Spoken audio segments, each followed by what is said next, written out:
On va vous conter l'histoire de Nicolas pour qui l'irrespect et le non-respect sont une manière de penser. 8 heures, Nicolas entame sa matinée. Son premier réflexe, s'allumer une cigarette. Le mégot bien consommé, il va le balancer avant d'entrer dans sa voiture et sans se soucier du buisson qu'il vient d'enflammer. 8h30, Nicolas dans sa voiture s'impatiente à cause de la circulation et laisse s'échapper son attention. Un piéton traverse et c'est presque le drame. Évité de justesse, rien ne se passe mais par réflexe il le blâme. Il est en faute, mais pour lui, c'est l'autre qui en est la cause. S'ensuit un geste déplacé, un doigt d'honneur pas mérité. Le piéton est agressé alors que Nicolas était le danger. 9h30, Nicolas arrive au travail avec ses 45 minutes de retard, les mains dans les poches comme si de rien n'était. 12h30, le premier à prendre sa pause, n'attendant pas la fin de la réunion, il part sans même se retourner. 14h30, il revient de sa pause, toujours en retard, ne se souciant pas de ses collègues qui l'attendent. 15h, Nicolas est appelé. Sa voiture est garée sur une place handicapée. 18h, c'est la fin de journée, même si son travail n'est pas terminé. En rentrant chez lui, il croise une jeune demoiselle qu'il s'empresse de siffler. 20h, Nicolas est invité en soirée dans le bar d'à côté. Le lendemain, Nicolas et son ami Maurice se retrouvent dans le tramway. Une discussion commence. Salut Maurice, comment vas-tu?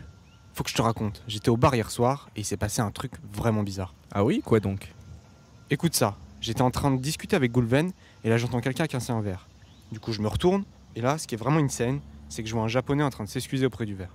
Même pas auprès du serveur. Bizarre non? Nico, tu ne savais pas que les Japonais croient en ce qu'on appelle des kami? Ce sont des divinités qui s'incarnent dans les objets et comme ils craignent ces divinités, il est coutume de s'excuser. Laisse-moi finir Maurice, la suite est tout aussi bizarre. Je regarde derrière Goulven et là je vois un maghrébin qui embrasse son grand-père sur le front pour lui dire au revoir.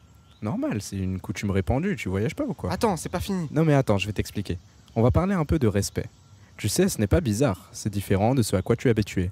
Tout simplement parce que tu n'as pas la même culture. Non mais c'est pas ça. Si, tu vois, quand tu m'as parlé du japonais du verre cassé, et qui ne s'est pas excusé auprès du personnel du bar, tu l'as peut-être perçu comme une forme d'irrespect, mais en fait, dans le monde, tu verras beaucoup de situations similaires.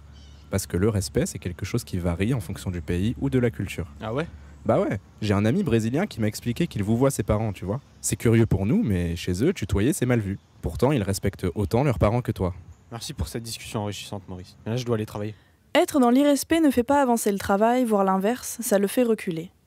Le non-respect au sein d'un environnement de travail empêche la productivité maximale d'un groupe et peut ralentir la date du rendu final. Cela peut également avoir des répercussions au sein d'autres groupes de travail, notamment si ces groupes œuvrent dans les projets complémentaires. L'irrespect détériore les relations au travail, et si les relations ne se passent pas bien, on ne se sent pas bien. De bonnes relations au sein d'une organisation est obligatoire pour le bon développement de celle-ci. S'il y a manque de respect, ça peut amener à de la violence comme des coups de fouet. D'autre part, attention à ne pas confondre les collègues et les copains. Car dans un environnement de travail professionnel, le respect de la hiérarchie s'impose. La hiérarchie professionnelle est aussi une forme de respect qui peut être transgressée. En l'occurrence, lors de relations entre patron et simple employé, il est nécessaire de respecter certaines normes et conventions. Le vouvoiement en est un exemple. Ceci dit, si le salarié fait preuve de mépris auprès de son employeur, il ne le respecte pas et risque donc des conséquences. Cela peut aller de la simple remarque à des actions plus extrêmes comme un licenciement. En tout cas, on se doit de respecter notre environnement de travail au même titre que l'environnement naturel. Les mégots, les sacs plastiques, les canettes qui jonchent les rues de nos villes font maintenant partie du paysage. Ces banalités semblent si futiles, pourtant elles sont la cause de nos problèmes et le seront encore à l'avenir. Est-ce le monde que nous voulons bâtir? En serons-nous fiers dans 30 ans? Sommes-nous prêts à en subir les conséquences?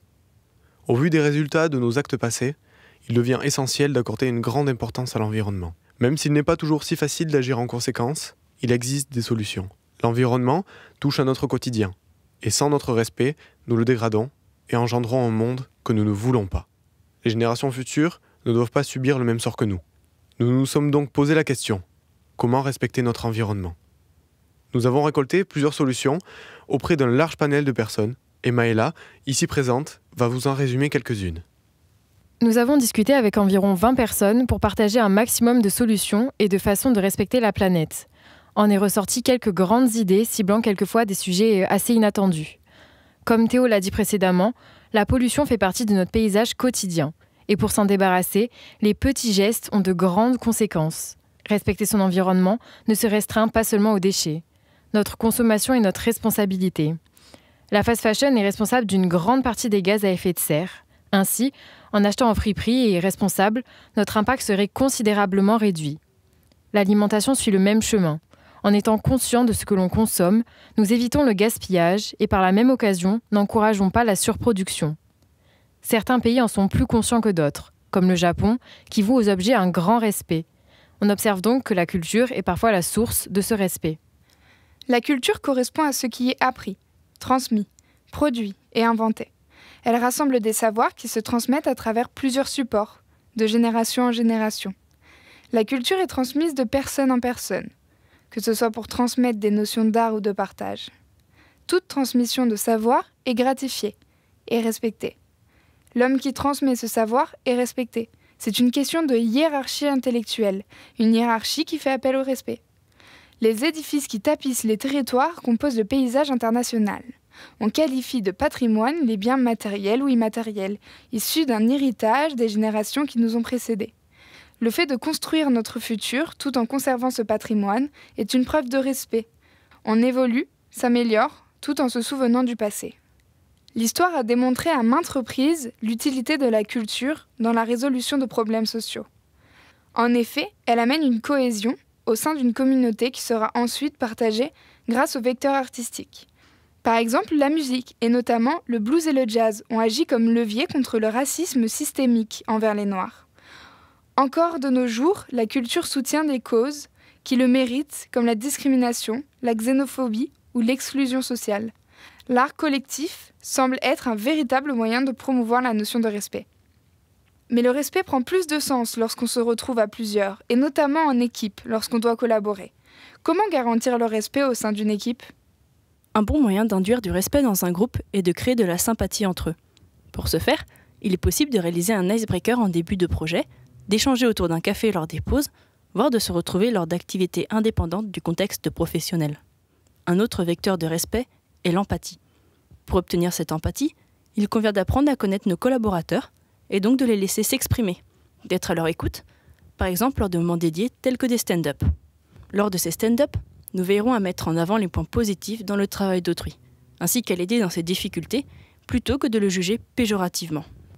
Cela dit, l'existence de ces stand-up ne doit pas empêcher les individus de consulter et éventuellement soutenir spontanément leurs camarades.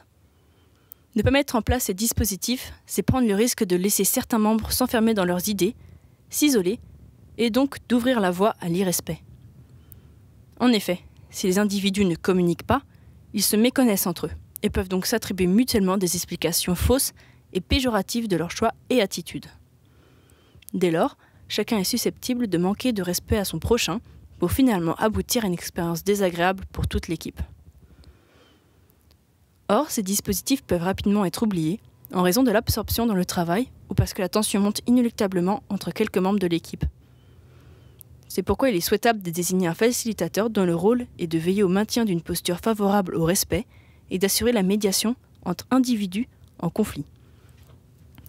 Mais s'il est fondamental de favoriser le respect d'autrui, nul ne saurait apprécier sa situation sans d'abord se respecter soi-même.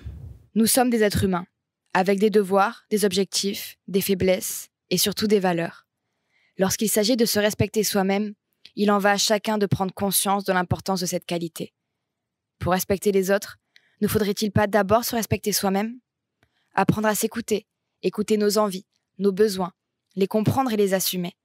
C'est aussi s'accepter, accepter qui nous sommes, nos forces et nos faiblesses, nos différences. Ne plus avoir peur d'être unique, et pourquoi pas, être plus indulgent envers nous-mêmes pour pouvoir l'être avec les autres. Se pardonner, accepter nos erreurs, ne pas avoir peur de poser ses propres limites, d'expliquer ses limites aux autres.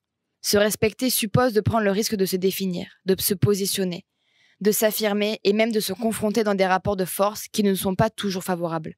Écouter ses envies et parvenir à faire en sorte que les autres nous écoutent et écoutent nos choix. Se respecter, c'est aussi savoir dire non à des êtres qui nous sont chers.